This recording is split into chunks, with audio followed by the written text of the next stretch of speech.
Praise the lord. ప్రభునందు ప్రియమైన వర్లారా, మనం బ్రతకడానికి ఆహారం తింటున్నాం. ఒకరోజు ఆహారం తినకపోతే మన శరీరం బలహీనమవుతుంది. మీరు గమనించారా?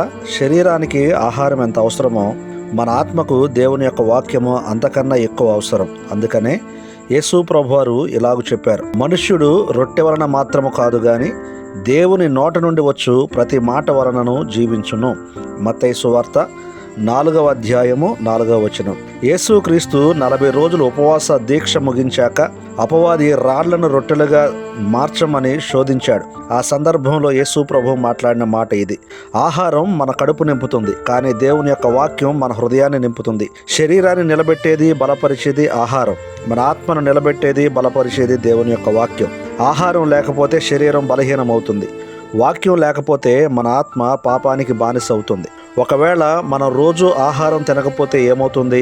బలహీనమవుతారు, పనులు చేయలేం, చివరికి శరీరం కృంగిపోతుంది. అలాగే దేవుని యొక్క వాక్యము ప్రతిరోజు చదవకపోతే మన ఆత్మ బలహీనమవుతుంది.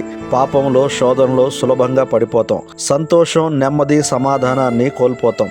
మనం రోజు డబ్బు, ఉద్యోగం, ఆహారం కోసం పరిగెత్తుతున్నాం, కానీ వాక్యం చదవటం మర్చిపోతున్నాం. ఫలితం మన కడుపు నిండిన మన మనసు ఖాళీగా ఉంటుంది. చాలా మందికి ఇల్లుంది, ఆహారం ఉంది, డబ్బు ఉంది, కానీ శాంతి లేదు. ఎందుకంటే వాక్యము అనే ఆత్మీయ ఆహారం వారు తీసుకోవటం లేదు గనుక.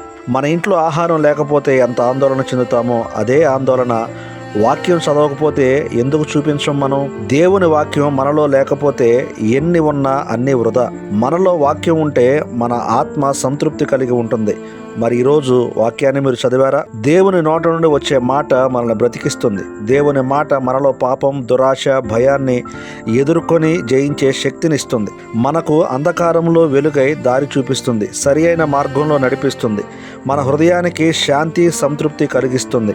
మన ఆలోచనలు, మాటలు, నిర్ణయాలు, ప్రవర్తనలో మార్పు తీసుకొస్తుంది దేవుని యొక్క వాక్యం. దేవుని వాక్యాన్ని కేవలం చదవటం కాదు, ఆలోచించి అనుసరించడం ద్వారా ప్రభువుతో సమీపస్తులుగా మనల్ని మారుస్తుంది.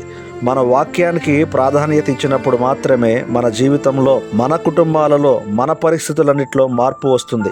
ఈ రోజు నుంచైనా మనం ఒక మంచి నిర్ణయం తీసుకుందాం. ప్రతిరోజు కనీసం 10 నిమిషాలైనా వాక్యాన్ని చదివి ధ్యానం చేద్దాం. వాక్యాన్ని మనసులో పెట్టుకొని దాని ఆధారంగా ప్రార్థన చేద్దాం. దేవుడి మాటలు దీవించునుగాక. ఆమేన్.